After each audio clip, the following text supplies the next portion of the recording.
Hey, and welcome to the Chef's Table, a weekly video series for culinary entrepreneurs who want to monetize their skills outside of the kitchen. I'm your host, Chef Evelyn. This is the place for successful women who want to live, cook, and work on their own terms. So if that's you, let's get started. Hey, and welcome back to another episode of the Chef's Table. I'm your host, Chef Evelyn, and this is a weekly video series where I teach women chefpreneurs how to build high-end culinary brands with multiple streams of income. So in today's video, I kind of want to take a different approach. Over the past couple of weeks, we've been talking about why you should build a high-end culinary brand in 2021, what is a high-end culinary brand, what is not, signs if a high-end culinary brand is right for you, like if you've been experiencing certain things.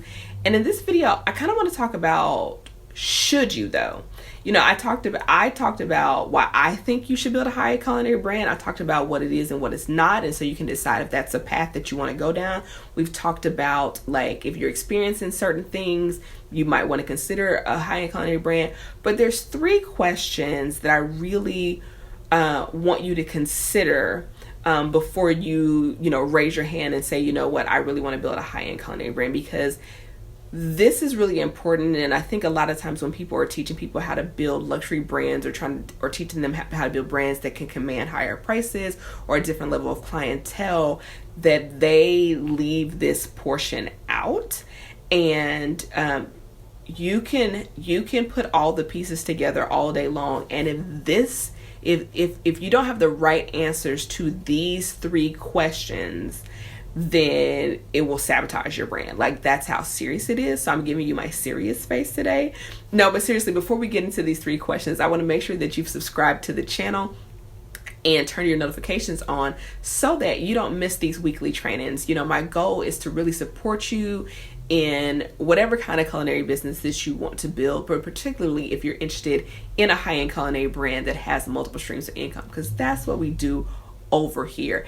And you know what? Have you been sharing these videos with a friend? Because I feel like, don't be selfish. Don't keep it all to yourself. If you've been enjoying these, if you've come back, right, then that means that you are enjoying what you hear. And if it's just your first time here, if you like what you hear by the end of this video, make sure you share it with a couple of your culinary entrepreneur friends. So with that being said, I kind of want to get in. I don't want to spend too much time in this video today because I feel like my last couple of videos have been very lengthy, but I really want to dive a little deeper into these 3 questions. And if this is your first video with me, just know that if you see me looking down, it's because I make notes before I record these videos, because I really want to make sure that you're getting value when you choose to spend your time over here. So whether you become my client or not, whether you're a current client, a former client, a future client, or a never client, I want to make sure that you get value out of these videos. So just 3 questions here, but they're really heavy hitters. And I really want you to really take the time to be honest with yourself as you answer these questions. You may want to get a notebook out. So if you want to pause this video and go get a piece of paper or a notebook to really ask yourself these questions, because sometimes the answer to these particular questions, you may not have them in the moment, but you may notice the answers to them as the days and the weeks and the year progresses, right? So I know you're probably like, Evelyn, give us the questions about whether or not whether you are a good fit for a high-end culinary brand. So the first question is, do you enjoy luxury or premium products and services? Or do you consider them expensive, overpriced, ridiculous? I can't believe they charge that much for that. Who in the world is going to pay that? I can't believe somebody would charge that much for that. And I'm not just talking about food. I want you to think about anything, right? I want to give you an example. There was an ad for the company Tiffany & Co., the very famous jewelry company. And they had this gold canister that looked like a canned good, right? But it was gold. I can't remember what the quality of gold was. Like, I can't remember, 18 karat, 24 karat, whatever, right? And it was a higher end piece, right? It was an office accessory. And I think the price was almost $1,000. And I remember I'm in this business group And the comments were like, that's just ridiculous. I can't believe that. You know what? This makes no sense. Yeah, that, right? And so, people were just kind of bashing it, for being at this price point. And what I realized is, if you don't see the value, now whether or not you want to purchase it, that's just personal taste, or you may have the desire for something premium in another area. But if you can look at other brands and look at their products and services and are repelled by their higher prices, are turned off by their higher prices. I mean, we could talk about anything. It could be jewelry. It could be coolers, right? Styrofoam coolers versus a Yeti cooler.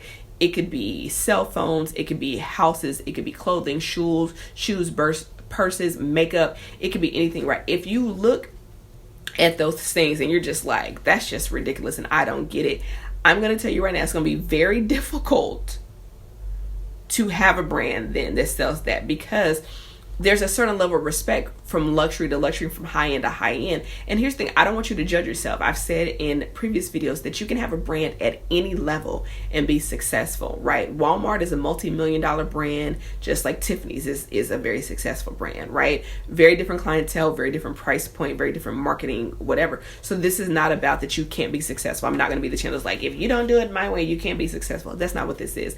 But what I'm saying is that I talk about high-end culinary brands because that's what I know how to build, and that's what I teach my clients to build.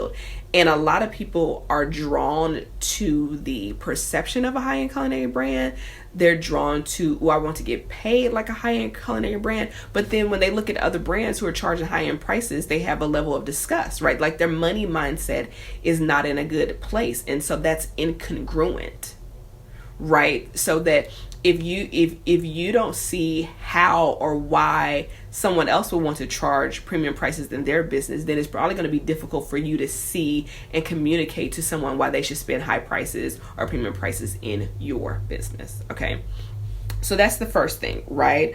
The second thing is, do you purchase high-end or premium products? So maybe you don't have the mindset of, oh, that's ridiculous and that, filthy rich. Like, think about that phrase, filthy rich, right? Like, that's such a bad mindset. That means that's equating negativity with abundance and surplus and ease.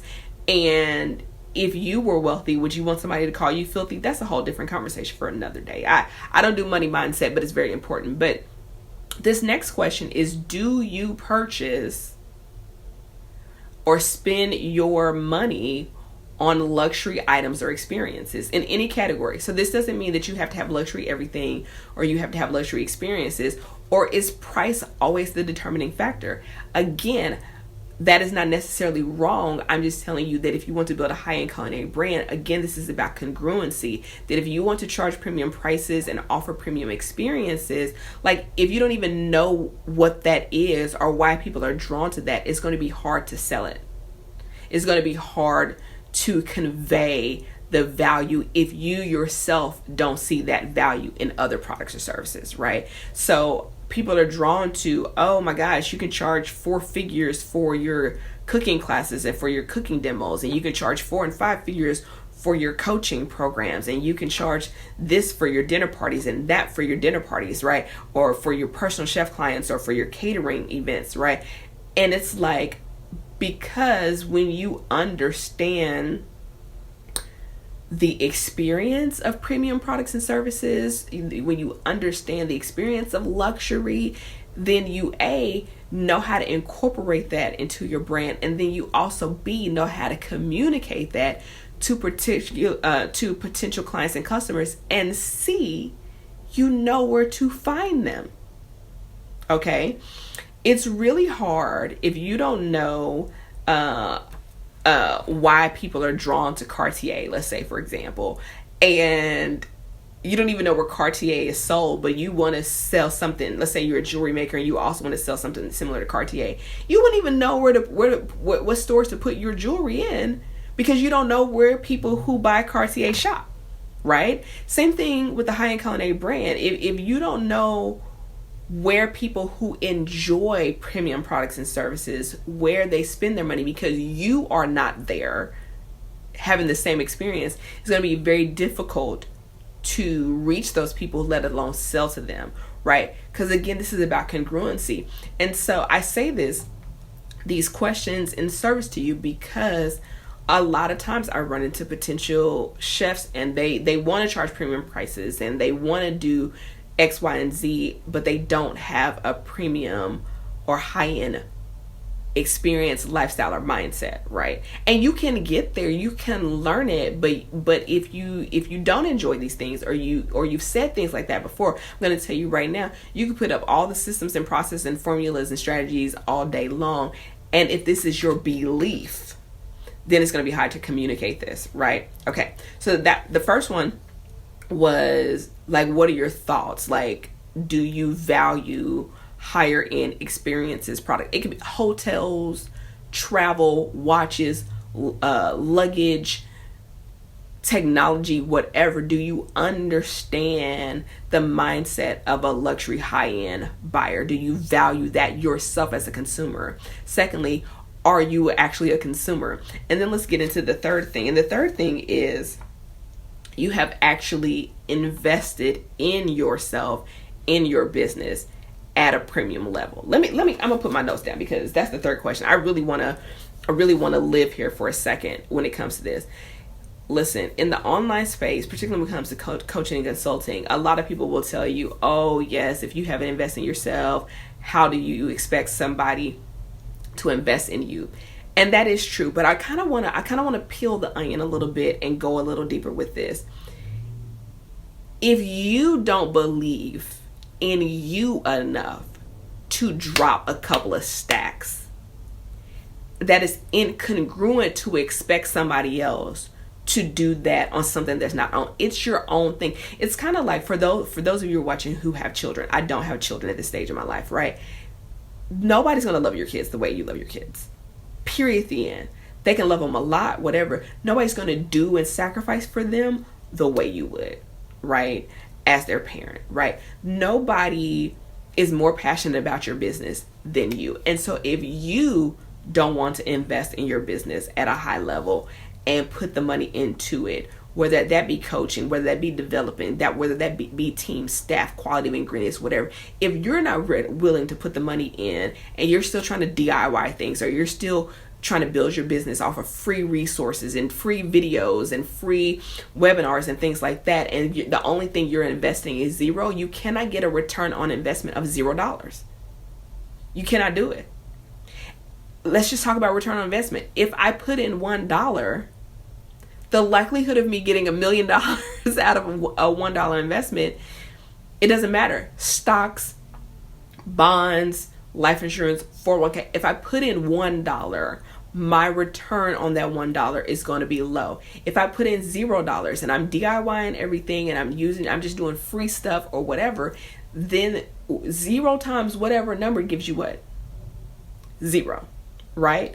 So if you're penny pinching with your own self, energetically, that is who you're going to draw to you, because it's going to be in the way you speak. It's going to be in the way your brand looks. It's going to be in the way you market your products and services.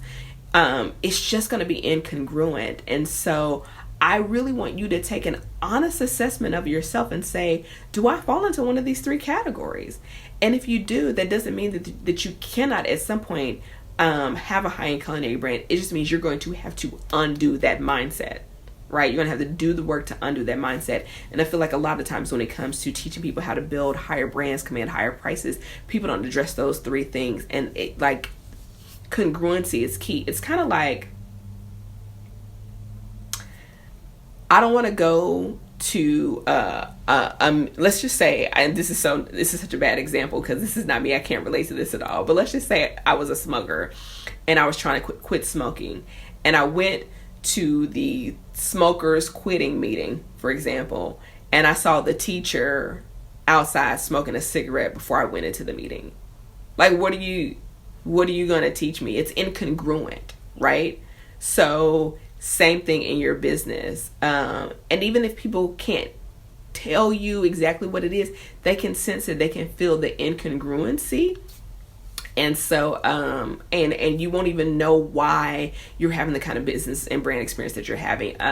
So anyway, I hope that makes sense. Let me know down below, do any of these apply to you? Have they applied to you? Does this make sense? And like, what are you going to do to work on change your mindset if you want a high-end culinary brand? And here's the thing, you don't have to change. You just just build a different brand than a high-end culinary brand. Said it before, you can still have a successful business without having a high-end culinary brand. But if you're watching this channel and if you watch this far, then that means you want a high-end culinary brand. So do the work. Let me know which one of those 3 resonated with you most, and I will see you in the next video. Peace. Now, if you enjoyed this video, go ahead and click that subscribe button and turn on your notifications so that you never miss a new episode. And to see what I'm cooking up behind the scenes, make sure to follow me on Instagram and Facebook as Chef Evelyn. That's all for today, and I'll see you next week. Peace.